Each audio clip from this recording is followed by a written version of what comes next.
زندگی آخر رلا ہی دیتی ہے، پھر چاہے ہم اپنے ماں باپ کے کتنے ہی لاڈلے کیوں نہ ہوں۔ بے شک۔ وسیم بھائی، یہ کوٹ ہے اشفاق احمد صاحب کا میرے سامنے، تو یہیں سے آغاز کرتے ہیں آج کی بات کا کہ ڈو یو تھنک کہ زندگی واقعی اتنی مشکل ہے؟ بالکل، اصل میں دنیا کی سب سے جو غیر یقینی چیز ہے نا وہ زندگی ہے، اور سب سے یقینی چیز موت ہے۔ تو زندگی میں نا وہ ارادے ٹوٹتے ہیں اور آہستہ آہستہ غم آتے ہیں، اور آپ کو پتہ چلتا ہے کہ ٹھہرنا مشکل ہی ہے، لیکن جو اللہ کے ساتھ رجوع کر لیتے ہیں ان کو یہ بات سمجھ لگتی ہے کہ جانا تو ہم نے ہے، لیکن جانے سے پہلے کچھ کام تو کرنے ہیں نا۔ تو وہ جو کام میں مصروف عمل، ابھی ہم بات کر رہے تھے کہ جو اللہ کے کام کر رہا ہے، جو مصروف ہے، تو پھر وہ ان چیزوں کو اپنے اوپر، اس غم کو اپنے اوپر حاوی نہیں ہونے دیتا۔ حضرت واصف رحمۃ اللہ ایک شعر پڑھا کرتے تھے کہ غم بھی گزشتنی ہے، خوشی بھی گزشتنی، کر غم کو اختیار کے گزرے تو غم نہ ہو۔ تو یعنی کہ غم کو قبول کرنا ہے، اس کو ریڈ کرنا ہے، اور اس میں نا بڑا لیسن ہے۔ صحیح بات۔ تو یہ اللہ تعالیٰ ہماری برداشت، سب سے بڑی قوت برداشت ہے۔ بالکل صحیح۔ تو ہماری یہ برداشت بڑھانے کے لیے اللہ تعالیٰ غم بھیجتا ہے۔ صحیح۔ اور آہستہ آہستہ صبر کے ذریعے، نماز کے ذریعے انسان جو ہے نا اس مشکل سے نکل آتا ہے، کیونکہ اللہ کا وعدہ ہے کہ ہر سختی کے ساتھ آسانی ہے، تو سختی کے بعد آسانی ہے۔ اور اکثر لوگ جو نا امید ہو جاتے ہیں نا، تو اللہ کی رحمت سے نا امید ہونا اصل میں اپنے مستقبل سے نا امید ہونا ہے۔ تو جب آپ اللہ سے پر امید رہتے ہو، ہوپ فل رہتے ہو، تو پھر وہ دن خیر سے گزر جاتے ہیں۔ کیا بات۔ وسیم بھائی، اگر ہم دنیا پہ نظر دوڑائیں، ایسے غم ہیں نا، یعنی لوگوں کی جب سٹوریز سنتے ہیں، اور اوور آل ورلڈ میں دیکھ لیں آپ، اور جو ہسٹری میں پاسٹ میں ہوا ہے، مطلب ایسے غم آپ کو نظر آئیں گے نا کہ انسان رو پڑتا ہے کہ یار واقعی دنیا میں بڑا غم ہے۔ لیکن اگر ہم یہیں پہ رک جائیں نا کہ بس دنیا میں بڑا غم ہے، زندگی بہت مشکل ہے، تو پھر تو ہوپ لیسنس ہے، پھر تو جو ہے نا وہ ایک ڈارکنس ہے، ایک اندھیرا ہے۔ دیٹس وائی آئی سے ٹو پیپل کہ دیکھو جو ایتھیزم ہے وہ یہیں پہ رک جاتا ہے۔ بالکل، وہ کہتے ہیں کہ بس we are all here and we are doomed, اور بس ٹھیک ہے، سفرنگ بھی ہے، کیوس بھی ہے، ڈارکنیس بھی ہے، اب کیا کر سکتے ہیں۔ بٹ جب تک اسلام ہمارے پاس ہے نا وسیم بھائی، دیکھیں اللہ سبحانہ و تعالیٰ نے پہلے ہی ہمیں بتا دیا، جیسے آپ نے کہا نا ایکسیپٹنس، اللہ نے ہمیں ایکسیپٹنس دلائی ہے کہ دیکھو اس کو ایکسیپٹ کرو کہ یہ دنیا ایک مشکل کی جگہ ہوگی، یہاں تمہیں مشقت کرنی ہوگی، اسٹرگل کرنی ہوگی، وی ول ٹیسٹ یو، ہم دیکھیں گے تم میں سے کون ایمان والا ہے، کبھی بھوک سے، کبھی خوف سے، کبھی خوف کا انفیکٹ ذکر ہے کہ خوف سے ٹیسٹ کریں گے۔ آئی تھنک انگزائٹی میں خوف کا ایلیمنٹ کافی جو ہے وہ حاوی ہوتا ہے۔ پھر لاس آف لائف سے تمہیں ٹیسٹ کریں گے، لاس آف فروٹ سے تمہیں ٹیسٹ کریں گے، لیکن وبشر الصابرین۔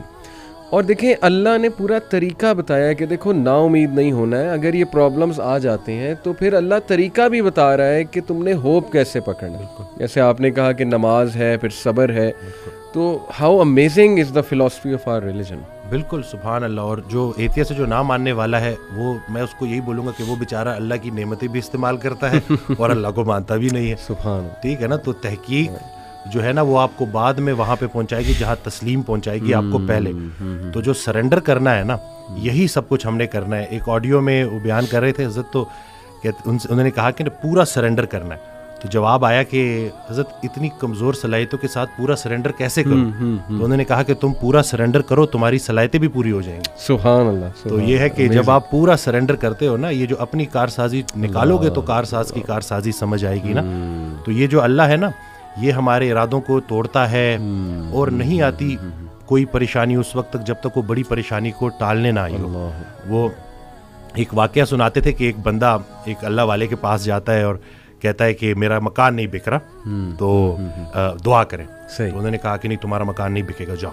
تو وہ بڑا پریشان ہوتا ہے، پھر دوبارہ جاتا ہے، کہتا ہے کہ آپ دعا کریں، کہتے چلو میں دعا کر دیتا ہوں۔ وہ مکان بک جاتا ہے۔ تو وہ اس اللہ والے کے پاس جاتا ہے اور اس سے پوچھتا ہے کہ آپ جب میں پہلی دفعہ آیا تو آپ نے کہا کہ مکان نہیں بکے گا، صحیح، اور جب دوسری دفعہ آیا تو آپ نے کہا کہ بک جائے گا۔ تو کہتے ہیں کہ پہلی دفعہ جب تم آئے تھے تمہارا ماتھا روشن لگ رہا تھا، صحیح، تمہارے ماتھے پہ خوش قسمتی کے آثار تھے۔ سبحان، دوسری دفعہ جب تم آئے تو تمہارے ماتھے سے بدقسمتی کے آثار آ رہے تھے، کیونکہ بڑا بدقسمت ہے وہ انسان جس کی زندگی میں اس کا گھر بک جائے۔ تو جو چیز تم اپنے لیے پسند کر رہے ہو، جس چیز پہ تم جشن منا رہے ہو، وہ اصل میں تمہارے استغفر اللہ کا مقام ہے، جس کو تم الحمدللہ کہہ رہے ہو۔ صحیح، انسان جو ہے نا وہ جلد باز ہے، جلد باز ہے، وہ کہتا ہے کہ بس میرے اللہ کو اپنے مطابق چلانا چاہتا ہے۔ صحیح بات، اور اللہ نے ہمارے لیے کتنی خیر رکھی ہوئی ہے, کتنی آسانی رکھی ہوئی ہے, ہمیں خوش کرنے کے لیے اللہ کے پاس اتنا کچھ ہے, لیکن ہم جلد بازی میں اور نا امیدی میں اس سے محروم ہو جاتے ہیں. اور شیطان جو ہے نا وہ ہماری رگوں میں خون کی طرح دوڑتا ہے. صحیح.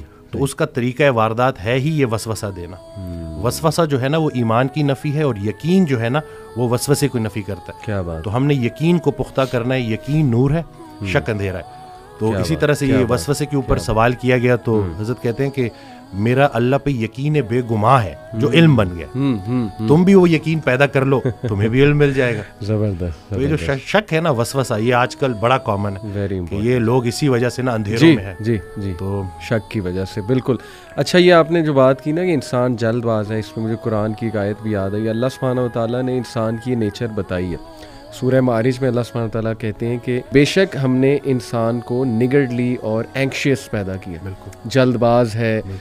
جب خیر آتی ہے تو آپے سے باہر ہو جاتا ہے, اور جب کوئی ڈیفیکلٹی آتی ہے تب پینک ہو جاتا ہے. الا المصلین ایکسیپٹ دوز ہو آفر صلاۃ. یعنی اللہ نے سلوشن بھی ساتھ بتا دیا کہ نہیں, نماز تمہاری ان چیزوں کو چیک کرے گی. سجدہ کرو اللہ کے آگے, اور وہی آپ کے والی بات ہے کہ یقین. اور میں تو سمجھتا ہوں وسیم بھائی کہ ہماری زندگی میں جتنے بھی مسائل آتے ہیں نا, وہ اللہ کی ذات پہ یقین دلانے کے لیے تو آتے ہیں کہ دیکھیں ہمارے ہاتھ میں تو ہے ہی کچھ نہیں. انسان پہ کبھی کبھی ایسا کوئی پرابلم آ جاتا ہے اس نے ایکسپیکٹ بھی نہیں کیا ہوتا. دس از ویئر, جیسے حضرت علی صلی اللہ عنہ نے کہا تھا نا کہ میں نے تو اپنے ارادوں کے ٹوٹنے سے اپنے رب کو پہچانا. تو اگر یہ چیزیں ہوتی نا وسیم بھائی, تو کیسے ہم اللہ سبحانہ و تعالیٰ کو پہچانتے, اللہ کی پاور کا ہمیں کیسے احساس ہو. بالکل. اشفاق احمد صاحب کی بات سے آپ نے سٹارٹ کیا تھا, تو مجھے ایک واقعہ یاد آ گیا کہ ایک شخص ان کے پاس گیا اور کہا کہ اشفاق صاحب کوئی زندگی آسان کرنے کی ٹپ دے دیں. تو انہوں نے کہا میں تمہیں موت آسان کرنے کی ٹپ نہ دوں. تو کہتے ہیں چلے وہی دے دیں. کہتے ہیں اگر تم اپنی موت آسان کرنا چاہتے ہو تو جاؤ کسی کی زندگی آسان کر دو. اللہ. تو جو اللہ کا کام کرنے والے ہوتے ہیں وہ گلہ نہیں کرتے, وہ شکر کرتے ہیں اور لوگوں کے کام آتے ہیں. وہ سارے کام جو ہے نا وہ اللہ پہ نہیں ڈالنے, اللہ کے بہت سارے کام ہیں جو ہم نے کرنے ہیں. اور دوسرا یہ کہ خواہشات, یہ جو دنیاوی خواہشات ہیں, یہ جو فانی چیزوں کی محبت ہے, آپ کو جیتے جی فانی کر دیتی ہیں. اور یہ جتنا کچھ بھی ہے نا, وہ ایک شعر ہے کہ تیرے سوا کروں پسند کیا تیری کائنات میں, دونوں جہاں کی نعمتیں قیمت بندگی نہیں. تو اللہ جو ہے نا اس کو ہم نے کسی چیز, کسی لالچ سے ہٹ کے صرف اللہ کیونکہ عبادت کے لائق ہے اور اللہ خالق ہے, اور ہم نے اپنے حالات کو نہیں دیکھنا, بس ہم نے ماننا ہے. امیر انسان اگر اللہ سے دور ہے تو امیری اس کے لیے آزمائش ہے, غریب انسان اگر اللہ سے دور ہے تو غریبی اس کے لیے آزمائش ہے. بلکہ وہ ایک آڈیو میں ارشاد فرماتے ہیں کہ جو غریب ہے نا وہ بھی غنی ہو سکتا ہے.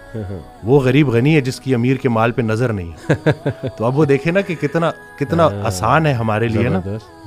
لیکن یہی ہے کہ اس کو پریکٹس کرنا, اور پھر یہی ہے کہ جو کامیابی کا ہم نے جو ایک معیار رکھ دیا ہے وہ صرف یہی ہے کہ بینک بیلنس اور یہی سب کچھ. تو انسان بھی بیچارہ نا بڑے بڑے گھر بناتا ہے اور سوتا اسی ایک چھوٹی سی تنگ سی جگہ پہ ہے, بستر پہ, جتنی اس نے قبر میں سونا ہے. صحیح بات. اور یہ ہے کہ وہ حضرت کہتے ہیں کہ جو چیزیں تم نے اپنے مرنے کے بعد ویسی ہی چھوڑ جانی, اس کو اپنی زندگی میں کیوں نہ چھوڑ دو. ایک اور جگہ کہتے ہیں کہ جن کو تم نے اپنے مرنے کا غم دے کے جانا ہے ان کو اپنی زندگی میں تھوڑی خوشیاں تو دے جاؤ. تو یہ جو ہے نا عمل, مصروف عمل ہونا ہے اور ارد گرد کے لوگوں کے کام آنا ہے. جی, اٹ سمز اٹ آل اپ. ماشاءاللہ.